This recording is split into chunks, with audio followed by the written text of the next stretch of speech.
Hi hello welcome to உரையாடல். இன்னைக்கு உரையாடல் ஷோல வந்து பொம்மை நாயகி டீம் வந்திருக்காங்க. அவங்கள வெல்கம் பண்ணிட்டு நிறைய சுவாரஸ்யமான விஷயங்கள்லாம் கேட்டு தெரிஞ்சு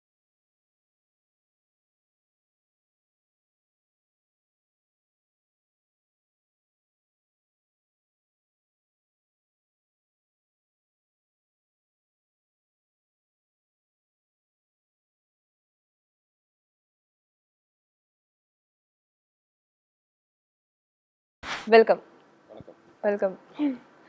ஃபர்ஸ்ட் கதையோட டிரெக்டர் ஷான் சார், நீங்க சொல்லுங்க. பொம்மை நாயகி அப்படிங்கிற டைட்டில் வந்து எப்படி சூஸ் பண்ணீங்க? ஏன்னா ரொம்பவே ஒரு சென்சிட்டிவான ஒரு இது. இந்த டைட்டில் கூட ரொம்பவே வித்தியாசமா இருக்கு. அதை எப்படி சூஸ் பண்ணீங்க? இல்லை, இது இப்போ ஒரு பெண் குழந்தை சம்மந்தமான படங்கிற போதே வந்து அந்த குழந்தையோட கதாபாத்திரத்தோட பேரை வந்து டைட்டிலாக வைக்கிறதா முன்னாடியே ஒரு இது. அந்த கதாபாத்திரத்தோட பேர் வந்து பொம்மை நாய்ங்கிறது ஒரு ஒரு நாட்டார் வழிபாடு, ஒரு சிறுதெய்வ வழிபாடோட ஒரு கோயிலோட ஒரு குலதெய்வ கோயில், அந்த குலதெய்வத்தோட ஒரு பெயர் அது. அதை ரிலேட் பண்ணிக்கிறதுனால அந்த டைட்டில் பொம்மை நாயகின்னு அப்படி வந்துச்சு. ஓகே. பொம்மை நாயகி அதில் வந்து ஒரு குலத்தை வந்து மையமாக வச்சு எடுத்திருக்கீங்க. இப்போ வந்து பெண் சமூகத்தில் வந்து நம்மளுடைய சமூகத்திலே பார்க்குறோம் அப்படின்னு சொன்னால் பாலியல் கொடுமைகள் வந்து ரொம்பவே அதிகமாக இருந்துட்டு இருக்கு. அது சம்மந்தமாக நிறைய படங்களும் வந்துருச்சு. ஆனால் இந்த டைட்டில் உங்களுடைய ஃபர்ஸ்ட் ஃபிலிமில் வந்து நீங்கள் எஸ்டாப்ளிஷ் பண்ணியிருக்கீங்க. இந்த சென்சிட்டிவான கண்டென்ட் எப்படி சூஸ் பண்ணீங்க? கண்டென்ட் சென்சிட்டிவாக இல்லை, நம்ம சொசைட்டி சென்சிட்டிவ், அவ்வளோ சென்சிட்டிவாக இருக்காது. அங்கேருந்து எடுக்கிறது தானே எல்லாமே. இது நம்மளா உருவாக்குறது கிடையாதுல்ல இந்த மாதிரி விஷயங்களை. பெண் குழந்தைகளும் கிடையாது. பொதுவாகவே பெண்களுக்கு எதிரான வன்கொடுமைகள், அதாவது பாலியல் ரீதியாக மட்டும் இல்லை, பலதரப்பட்ட வன்கொடுமைகள் இங்கே இருக்குது. அதை எடுத்து சினிமாவாக எப்படி சொல்லணுங்கிறது வந்து, இல்லைன்னா டாக்குமெண்ட்ரியாக எடுத்துடலாம். அதை ஓகே, ஈஸியாக டெய்லி பேப்பரில் படிக்கிறது அதுன்னு கட்டிங்ஸ் போய் டாக்குமெண்ட் எடுத்துடலாம். அதை படமாக சொல்கிறதுக்கு ஒரு அப்பா, பொண்ணு, அம்மா, இன்னும் இந்த இப்போ ஜெயச்சந்திரன் இருக்கார், அவர் கேரக்டர் நடிச்சிருக்காரு, இந்த மாதிரி இவங்கெல்லாம் தேவைப்படுது. அதுதான் வேற. பாப்பா கிட்ட கொஸ்டின்ஸ் கேட்கலாம்.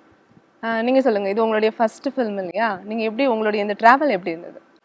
ரொம்ப ஜாலியாக இருக்கும். ரொம்ப எல்லாருமே என்கிட்ட ஸ்ட்ரிக்டாக நடந்துக்க மாட்டாங்க. எல்லாருமே ஜாலியாக பேசி தான் எல்லாருமே நடிக்க சொல்லுவாங்க. அதனால் எனக்கு ரொம்ப ஹாப்பியாக சந்தோஷமாக தான் இருந்துச்சு. ஓகே.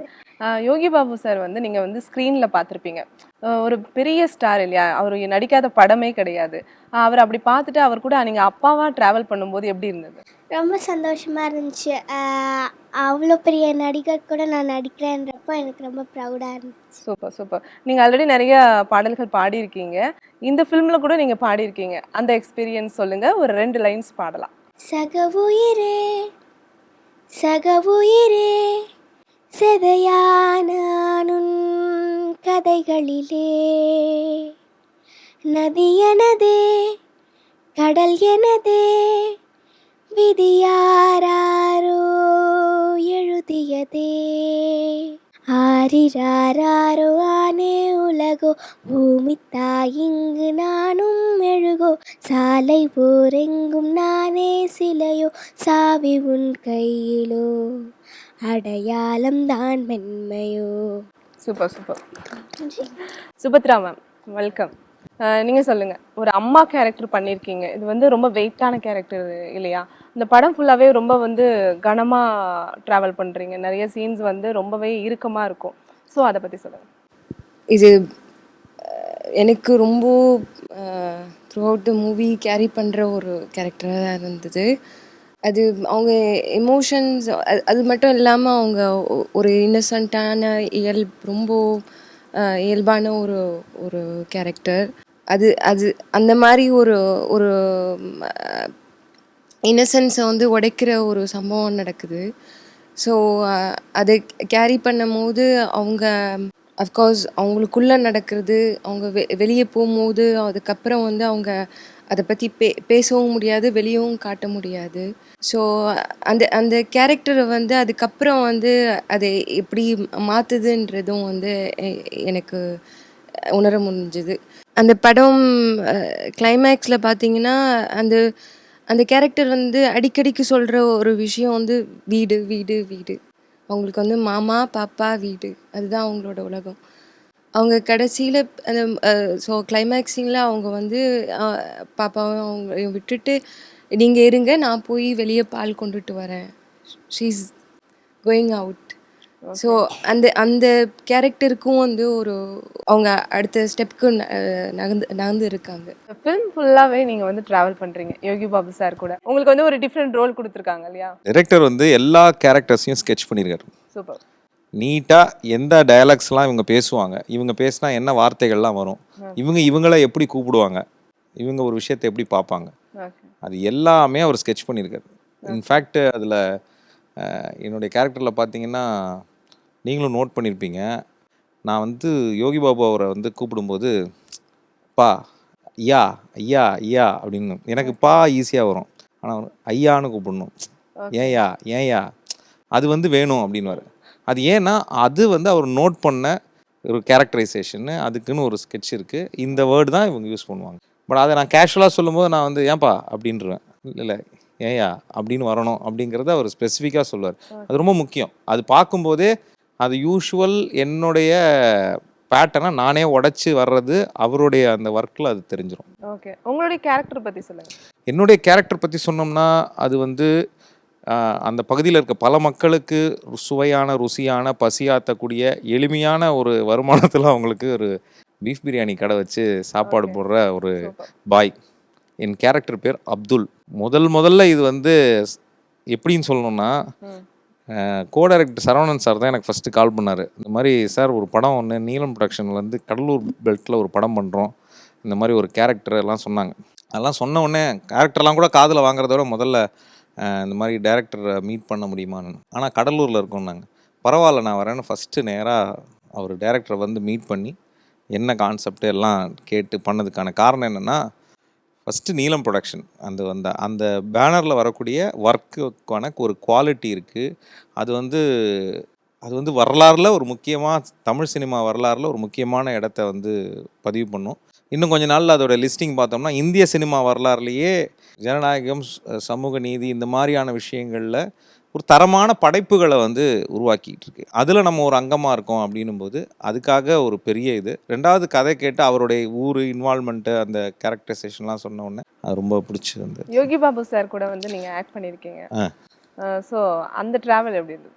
பயங்கர ஜாலியான ட்ராவல். நாங்கள் வந்து ஷார்ட்டில் நீங்களும் ரொம்பவே வந்து ஃபன் பண்ற ஒரு கேரக்டர் ஆமாம் ரியல் லைஃப்ல. ஸோ யோகி பாபு சார் வந்து ஆல்ரெடி அப்படிதான் ஸ்க்ரீன்லேயும் சரி ஆன் ஸ்க்ரீன் ஆஃப் ஸ்க்ரீன் அதுலேயும் வந்து ஃபன் பண்ணுற ஒரு கேரக்டர். எப்படி இருக்கும் செட்? இப்போ எப்படின்னு வச்சுக்கோங்களேன், ஓகே. இப்போ ஒரு வேளை சுபத்ரா மேம் பக்கத்தில் இருக்காங்கன்னா சில ஜோக் அவருக்கு தோணுதுன்னா இவங்ககிட்ட அதை ஷேர் பண்ணி புரிய வைக்க முடியாது. சிலது அவருக்கு ஓகே. அவர்கிட்டயும் பேச முடியாது. அவர் சீரியஸாக வேறு இதில் இருப்பார். ஓகே. தேடணும் அவர் இந்த கண்டென்ட்டை பேசுறதுக்கு ஒரு ஆள் வேணும்ல. வேணும். ஜெயச்சந்திரா வா அப்படின்னு கூப்பிட்டு ஓகே. அங்கே பாரேன் அதை பாரேன் இதை பாரேன்னு அவரோட யூஷுவல் பஞ்செல்லாம் ஷேர் பண்ணி சொல்கிறது. அதுக்கு எக்ஸ்டென்ஷன் நாங்கள் சிரிச்சுக்கிட்டு இருப்போம். ஆனால் ரெடி அப்படின்னோடனே அவர் வந்து தேட்டர் ஆர்டிஸ்டே சொன்னாங்கல்ல, இந்த மாதிரி சில நேரம் எனக்கு என்னன்னே தெரியாமல் கன்ஃபியூஸ் ஆனேன்ட்டு. தேட்டர் ஆர்டிஸ்ட்டுக்கே இந்த நிலைமைனா அவங்க நிலைமை வந்து என்னன்னா, ஆக்சுவலாக எல்லாமே தெரியும் அவங்களுக்கு, அந்நேரத்தில் என்னன்னு தெரியாது. அதில் வந்து என்ன பண்ணிவிடுவார்னா யோகி பாபுன்னா, இப்போ ஒரு நிமிஷம் இவர்கிட்ட ஏதாவது கவுண்ட் சொல்லி ஒரு நிமிஷம் அவன்கிட்ட கேட்டு, இப்போ ஷானு இது சீரியஸாக காமெடியான்னு ஒரு சீனுக்கு ஓகே. நான் ஒன்று எதுக்கு ஒரு சீரியஸாக காமெடியான்னு இருக்கிறேன். இல்லைப்பா இது சீரியஸாக அணுகிற சீனா காமெடி அணுகிற சீன் இல்லைன்னா சீரியஸாக யாரும் பேசாதீங்க பண்ணுறாரு. அவர் சொன்ன கவுண்டர்லாம் அழிச்சிடுவார் அங்கே. ஆனால் அதெல்லாம் மைண்டில் இருக்கும், அந்த மைண்டில் இருக்கும், பேசுறதுல கவுண்டர் கிடைக்கும், அதெல்லாம் மறக்கணும், அதெல்லாம் மறந்து பண்ணணும்ல. அது ரொம்ப சேலஞ்சிங். வேற ஒரு ஜேர்னருக்கு நீங்க அடாப்ட் ஆகணும். உண்மையை சொல்லணும்னா அவர் அன்னைக்கு நைட்டு தான் வேற இடத்துல போய் வேற படத்துல ஃபுல் கவுண்டர் அடிச்சுட்டு பகல்ல இங்க வந்திருப்பாரு. அவர் அதை கழட்டிட்டு இங்க வேற மாஸ்க போடணும்ல. இங்க வந்து அவர் வேலுவா மாறணும். அதுக்கு முன்னாடி அங்க விஜய் சார்ட்டையோ வேற அஜித் சார்ட்டையோ அவங்களோட உட்காந்து ஏதோ ஒரு படத்துக்கு சரியான கவுண்டர் அடிச்சுட்டு அப்படியே வந்து இறங்கினோடனே லொங்கியை மாட்டிட்டு வேலுவா மாறணும் அவர். இந்த சென்சிட்டிவான கண்டென்ட் அப்படின்னு சொல்லும் போதே ஒரு சமூகத்துக்கு நல்ல ஒரு கண்டென்ட்டை கொடுக்கணும் அப்படின்னு சொல்லி நீங்களும் கொடுத்துருக்கீங்க. அது வந்து தியேட்டர்ல எந்த அளவுக்கு ரீச் ஆகும்னு நீங்க ஃபீல் பண்றீங்க? இல்லை, தேட்டரில் வரவங்களும் நம்மள மாதிரி அதிகமாக தேட்டரில் வந்து படம் பார்க்குறவங்க வந்து ஒரு எளிமையான மக்களும் ரொம்ப யதார்த்தமாக வந்து அணுகக்கூடிய மக்கள் தான் நான் நம்புகிறேன். இப்போ அது A class B class C கிளாஸ்னு ஆடியன்ஸை பிரிக்கிறாங்க. ஆனால் அதெல்லாம் கிடையாது. எல்லாமே தேட்டருக்கு வரவங்களே அவங்க மிகப்பெரிய ஜனநாயகம் தேட்டர் தானே. அப்போ அங்கேயே எல்லாமே உடஞ்சிருது. நீங்கள் யாருனே கிடையாது, அங்கே கிளாஸ் கிடையாது, ஒன்றும் கிடையாது. அதன் பிறகு தேட்டரை விட்டு வெளியே போனால் தான் எல்லாமே. ஓகே. ஆனால் தேட்டருக்கு வரும்போது அது ஒரு மிகப்பெரிய ஜனநாயகம் தானே அது. அப்போ எல்லாருமே ரொம்ப எளிமையான நிறைய பேர் வந்து BMW காரில் போகிறவங்க கூட அவங்க பல பேரை பார்ப்பாங்க. அவங்க பார்க்குற ஆட்களும் இதில் இருக்கிறாங்க. நீங்கள் நல்ல விளிம்பு நிலை மக்கள் அவங்க சந்திக்கிற ஆட்களும் இருக்கிறாங்க. அதனால இது வந்து தேட்டரில் வரவங்களுக்கு தேட்டரில் வந்து இந்த படம் இது வந்து ஏன் தேட்டரில் இந்த படம் ரிலீஸ் ஆகணும்னு ரஹீம் ரொம்ப ஸ்ட்ராங்காக இருந்தார் காரணமும் அதான். இது வந்து தேட்டர் ஆடியன்ஸுக்கு இந்த படம் போய் ரீச் ஆகணும். ஏன்னா அவங்களுக்கு ரொம்ப கனெக்ட் ஆகும் இந்த படம். இது வந்து சீரியஸான படம் இல்லை, ரொம்ப ஒரு கருத்து, ரொம்ப அப்படியே ஒரு மெசேஜ் சொல்கிற படம் மட்டும் இல்லை இது. இது வந்து ரொம்ப ஒரு அழகான ஒரு இந்த கதையை வந்து ரொம்ப ஒரு இந்த மாதிரி யதார்த்தமான மனிதர்களை வச்சு இவங்களுக்குள்ள இருக்கிற ஒரு அவங்கவுங்க தனித்தனி கதாபாத்திரங்கள் அவங்களுக்குள்ள இருக்கிற விஷயங்களை வச்சு தான் இந்த கதையை சொல்லியிருக்கோம் நாங்கள். ஓகே, நீங்க பண்ண சீன்ஸ்ல வந்து எந்த சீன் வந்து ரொம்ப பிடிச்சிருந்தது உங்களுக்கு? பாரத மாதா சீன் பிடிக்கும். அதில் வந்து அங்கே டீச்சர் கிட்ட பேசுகிற மாதிரி உள்ள அது வந்து பிடிக்கும். அப்புறம் அங்கே நின்று நான் அந்த ஃப்ளாக் வச்சுட்டு இருக்கப்போ இருக்கிறது ரொம்ப ஓகே, அந்த டயலாக் சொல்லலாமா? யோகி பாபு சார் தான் வந்து இப்போ ஷான் சார். ஓகே, நீங்க வந்து அந்த டயலாக் அங்க வந்து கன்வே பண்றீங்க. அந்த பாரத மாதான்னு சொன்னல, அது என்கிட்ட காட்ட முடியுமா? உனக்கு எத்தனை தடவைப்பா சொல்கிறது? பார்த்தா தெரில, அது நான் தான். நீயா? Super super. ஓகே, இந்த த்ரோட் ஃபில்மே வந்து நீங்கள் ட்ராவல் பார்த்தீங்கன்னா எல்லா ஆக்டர்ஸும் சரி அதில் வந்து சட்டிலாக தான் ஒரு ஆக்டை வந்து கொடுத்துருக்காங்க. நீங்கள் அப்படி வந்து கைடன்ஸ் பண்ணியிருக்கீங்களா? ஏங்க நீங்கள் அதை பற்றி சொல்லணும்னா நிறைய சொல்லலாம். ஷூட்டிங் ஸ்பாட்டில் வந்து ஷான் சார் வந்து சில டைரக்டர்ஸ் வந்து சொல்லுவாங்க, சில டைரக்டர்ஸ் ஒரு பாயிண்ட்டுக்கு மேலே அதை பிஹேவ் பண்ணி காட்டுவாங்க, இதுதான் பண்ணணும்னு. நான் நிறைய அப்சர்வ் பண்ணேன் ஆன் ஷூட்டிங் ஸ்பாட்டில். எஸ்பெஷலி இந்த காப் ரோல்ஸ் பண்ணுறவங்கலாம், ஏன்னா அவங்க அப்பா ஆக்டிவிஸ்டாக இருந்தார். நிறைய இந்த போலீஸ் ஸ்டேஷன் சிச்சுவேஷன்ஸு இந்த மாதிரியான நேரத்தில் எப்படி இந்த கவர்மெண்ட் அஃபிஷியல்ஸ் ரியாக்ட் பண்ணுறது, இதெல்லாம் அவர் வந்து அப்சர்வ் பண்ணியிருக்காரு. அது எல்லாமே ஷூட்டிங் ஸ்பாட்டில் அப்படியே பண்ணி காமிச்சிருக்காரு. இன்ஃபேக்ட் படம் பார்க்குறவங்களுக்கு அந்த கதாபாத்திரங்கள்லாம் லைவாக இருந்ததுன்னா அதுக்கு பெரிய காரணம் டைரக்டர் ஷான் தான். இப்போ பொம்மைநாயகி டீமோடைய கேமராமேன் ஜாயின் ஆயிருக்காங்க. அவங்கள வெல்கம் பண்ணிட்டு ஷோ போகலாம். Welcome sir. வணக்கம் சார். இந்த ஸ்டோரி வந்து ஷான் சார் வந்து உங்ககிட்ட சொன்னதுக்கு அப்புறமா இதை வந்து விஷுவலைஸ்டாக நம்ம பண்ண போகிறோம் அப்படிங்கிற ஒரு தாட் உங்களுக்கு இருந்திருக்கும். இப்போ விஷுவலைஸ்டாகவும் நீங்கள் பண்ணியிருக்கீங்க, அந்த சாட்டிஸ்ஃபேக்ஷன் பற்றி இந்த கதை பண்ணுற புதுசு நாங்கள் ஃபேமிலி ஃப்ரெண்ட்ஸ். நாங்கள் ஓகே அடிக்கடி அந்த ஊருக்கு போகிறது வர்றது, அந்த ஏரியாலாம் நமக்கு கொஞ்சம் தெரியும் நல்லபடியாக நின்றுட்டு. இப்போ கதையோட களம் பார்த்தாச்சுன்னா ஒரு 3 பேக்ட்ராப்பாக வரும். ஒரு டவுன் சைடு, அப்புறம் ஃபர்ஸ்ட் ஆஃப் ஒரு வில்லேஜ் இருக்கும், அப்புறம் அதுக்கப்புறம் இன்னொரு வில்லேஜ் இருக்கும். ஒவ்வொன்று பார்க்குற பார்த்தாச்சுன்னா அது கலராகவே எனக்கு வந்து ரொம்ப சப்போர்ட்டிவாக இருந்தது நின்றுட்டு. எனக்கு படம் பார்க்குற பார்த்தாச்சுன்னா இப்போ நிறைய கேட்டாங்க பார்த்துட்டு, இது கிரேடிங் எப்படி, இதுக்கு டோன்லாம் கிடையாது. அங்கே இருக்க என்ன லைவோ அந்த மாதிரி இருந்தது. அது கதையும் அந்த மாதிரி அமைஞ்சது, அதனோட லொக்கேஷன்ஸ் அதுக்கேற்ற மாதிரி அமைஞ்சது, அதுக்கேற்ற மாதிரி என்னால் ஒளிப்பதிவு கொடுக்க முடிஞ்சது. Okay super. அதிசயன் சார் பற்றி சொல்லணும். எங்கள் டிஓபி ஓகே, யூஸ்வலாக ஒரு ஷூட்டிங் ஸ்பாட்டில் போனீங்கன்னா, ஏய் இடியட் தூக்குடா, அதை எடுத்துகிட்டு வாடா, அந்த டிஃப்யூசர் வையண்டா, எங்கடா அந்த பட்டர் ஷீட்டு, இப்படி தான் சவுண்டு கேட்கும். எங்கள் படத்தில் ஷூட்டிங்கில் அந்த சத்தமே கேட்காது. ஓகே, ஏய் பரவாயில்லையா, இல்லையா, சரி சரி விடு விடு, அவ்வளோ சாஃப்டாக ஒரு சத்தம் கேட்கும். அது எங்கள் டிஓபி தான். ஏன்னா இங்கேயே பேச மாட்றாங்களே. இல்லை ஒர்க்கு வந்து அவருடைய ஒர்க்கு சினிமா பார்க்கும்போது உங்களுக்கு தெரியும். ஏன்னா செலிபிரிட்டி ஷோ பார்த்துட்டு வந்த சில பேர் என்ன சொன்னாங்கன்னா, ஃபியூ செகண்ட்ஸ்க்கு அப்புறம் நாங்கள் படம் பார்த்துட்டு இருக்கோன்றதே மறந்துட்டோம். நாங்கள் கடலூரை லைவாக பார்க்குறோம். அந்த லைட்டு டோனுக்குன்னு எல்லாமே எங்களுக்கு வந்து நாங்கள் டோட்டலி வி ஃபர்காட். ப்ரெஸ் மீட்ல வந்து எல்லா ஆர்டிஸ்ட்டுமே நல்லா பேசினாங்க, பட் கேமராமேன் மட்டும் பேசவே இல்லை. எங்கேயாவது பேச வைங்க சார். அவரோட ஒர்க் ரொம்ப முக்கியமானது. இந்த படத்தில் பொறுத்தளவில் பார்த்தீங்கன்னா, எல்லாருமே இப்போ ரஞ்சிதன் உட்பட எல்லாருமே சொல்கிறது வந்து ஒரு படமாக வந்து எவ்வளோ வந்து ஒரு பாசிட்டிவிட்டி அதெல்லாம் சொல்கிறாங்களோ, ஒரு டெக்னீஷியனாக வந்து ஒரு சினிமாட்டோகிராஃபர் ஆகட்டும், மியூசிக் டைரக்டர் ஆகட்டும், எடிட்டர் ஆகட்டும், ஆர்ட் டைரக்டர்லாம் பார்த்தீங்கன்னா இதில் எதுனே கண்டுபிடிக்க முடியாது. நீங்கள் இதில் செட் போட்டிருக்காங்களா, ஏதாவது வச்சிருக்காங்களா ப்ராப்பர்ட்டி, அப்படி கூட கண்டுபிடிக்க முடியாது. இன் சென்ஸ் பார்த்தவங்களும் சொல்கிறாங்க, எங்களுக்கும் அந்த நம்பிக்கை இருக்குது. அந்த மாதிரி இப்போ சினிமாட்டோகிராஃபர் எடுத்துட்டிங்கன்னா, ஒரு ஆரம்பத்துலேருந்தே என்கிட்ட பயணிச்சவர் தாண்டி இப்போ நான் ஈஸியாக அவர்கிட்ட சொல்ல முடியும். அவரும் என்கிட்ட கோச்சிக்க முடியாது, நானும் அவர்கிட்ட கோச்சிக்க முடியாது. வாய்ப்பே இல்லை. அது எனக்கு கிட்டத்தட்ட எங்கள் வீட்டிலே சொல்லுவாங்க, அவங்க வீட்டில் சொல்லுவாங்க உன் புருஷன் வந்துட்டான்னுவாங்க, அவங்க வீட்டில் எங்க அவங்க பொண்டாட்டி எங்க இவர் அப்படின்வாங்க. இந்த மாதிரி வந்து ஆரம்பத்துலேருந்தே ட்ராவல் ஆனதுனால அவருக்கு எல்லாமே தெரியும். இதில் அடுத்து பார்த்தீங்கன்னா சினிமாட்டோகிராஃபர் தாண்டி மியூசிக் டைரக்டர். இன்னைக்கு பாட்டு ரிலீஸ் ஆனதுலேருந்தே சுந்தரமூர்த்தி வந்து ரொம்ப முக்கியமான மியூசிக் டைரக்டராக இன்னும் அடுத்த இடத்துக்கு போவார் நம்புறேன். ஏன்னா அவர் பண்ண படங்கள், இதுக்கு முன்னாடி பண்ண படங்களும் ரொம்ப நல்ல படங்கள், நல்ல ஒரு பேக்ரவுண்ட் ஸ்கோர் உள்ள படங்கள். இதில் ரமணியம்மாலாம் தாண்டி இன்னும் சின்ன சின்ன கதாபாத்திரம் பார்த்தீங்கன்னா, அந்த கேலப்னு சொல்லிட்டு ஒரு கதாபாத்திரம், ஒரு யோகி பவன் கூட வருவார். அப்புறம் வந்து சுமையா பண்ணியிருக்காங்க, ஒரு முக்கிய கதாபாத்திரம் டீச்சர் இந்த படத்தில் வர கேரக்டர் பண்ணியிருக்காங்க. அப்புறம் இஷ்மத் பானுன்னு ஒருத்தவங்க பண்ணியிருக்காங்க. இந்த மாதிரி நிறைய பேர் வந்து இது முதல் படமாகவே நிறைய பேர் பண்ணியிருக்காங்க. எக்ஸ்பீரியன்ஸ்டான ஆர்டிஸ்ட்டும் நிறைய பேர் பண்ணியிருக்காங்க. ஓகே. ஷான் சார், உங்களுடைய அப்கமிங் ப்ராஜெக்ட் பத்தி. நான் அதுக்கு முன்னாடி ஒரு 2 விஷயம் மட்டும் சொல்லிடுறேன். ஏன்னா இந்த படத்துல ரொம்ப முக்கியமான சீக்வன்ஸ் பார்த்தீங்கன்னா அந்த கோட் சீக்வன்ஸ். இப்போ எல்லாருமே சொல்றாங்க. கண்டிப்பா. அதுல வந்து நடிச்சிருந்த எஸ்எஸ் ஸ்டான்லி சார், அப்புறம் மைப்பா நாராயணன் சார், அப்புறம் லிசி அவங்க, அப்புறம் கர்ணராஜா, இவங்கெல்லாம் இருக்காங்க. ஜீவா ரவி சார்லாம் இருக்காங்க.